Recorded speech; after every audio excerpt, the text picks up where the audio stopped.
Crossroads Motel. Can I help you? Thank you, Meg. Please leave your message after the tone, and I'll call you as soon as possible. Bye.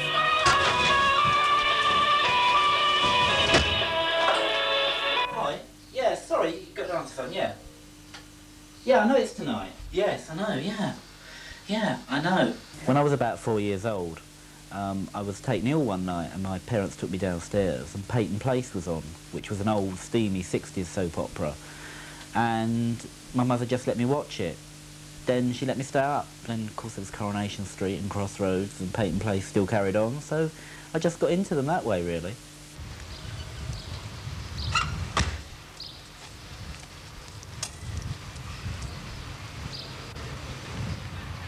My name's Chris, and I'm a soap Telly fan. I wouldn't say I'm a serious fan.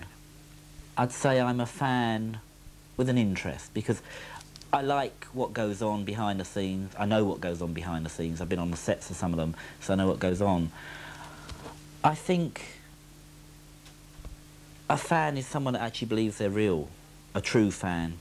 But I know they're not real because I've met so many actors and actresses and etc, etc.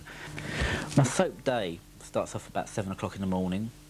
Get up, make a bit of breakfast, watch Family Affairs from the night before, because it normally clashes with something else like Hollyoaks or London Bridge at 6:30, so I save that one for the morning. Then obviously go out to work. And I work in a TV environment. We've got TVs around the office, so I can actually sort of sneak preview of Neighbours or Home and Away. Come home, watch soaps, then go to bed about 10. Usually I've got a mini TV. If I'm going on a long train journey, I'll take that with me so I can watch soaps on the train. So really that's my sort of day. Usually finishes around 10 o'clock after watching soaps all through the evening. Then if I'm lucky I get to bed. My soap memorabilia, well, it consists of videos. I mean, the video collection is vast. It goes back to the 50s. And Emergency Wall 10. It's something that doesn't exist officially on tape, but I've got that. I've got mugs, I've got teapots, I've got mugs that play the Coronation Street theme, I've got books, I've got press stuff from Coronation Street that isn't available to the public. I've got a signed photograph of Doc Cotton by my bed. You know, the list is endless, really. I've got books, annuals that were released and then taken off the market as quickly as they came on. I've got trivia pursuits, I've got trivia video games.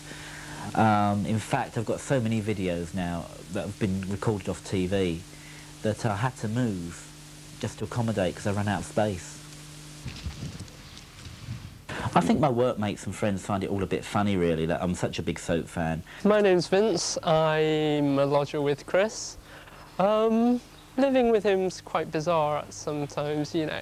I think, you know, they see a sense of humour in it and slightly take the mickey occasionally and, you know, do one or two things and try and catch me out and things like that. He sits in front of the TV most nights and just watches soaps endlessly. You know, they'll say, don't invite Chris for a drink because he won't come. You know. When I first looked for a flat, and I phoned him up, and Crossroads came on the answering machine. I thought, I put the phone down. Well, I don't think being a big soap fan has affected friendships or relationships. I mean, friends tend to know that I might not come out on a Pacific night because there is an episode of Coronation Street or EastEnders that's big going out, or maybe I'm not expected to go to leaving drinks or things like that because of EastEnders or Coronation Street or Emmerdale, whatever. Relationships, no, because I'm very upfront about it. I say, hey, this is me, you know, this is what you're getting. If you don't like it, don't bother.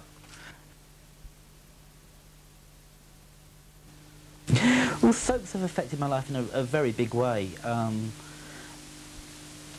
One or two things I can identify with, one or two things that have happened to people in soap operas I can identify with, like broken relationships and things like that.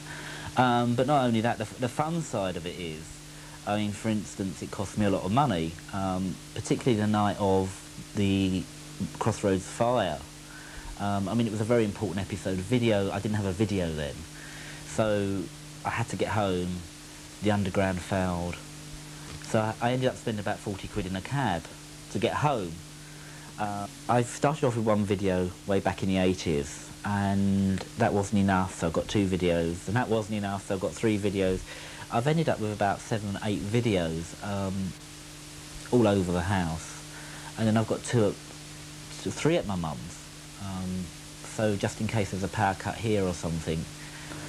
If I could create a character of myself, I think I'd be Pat and Frank's illegitimate son. Now, they first met in 1959 at Clacton.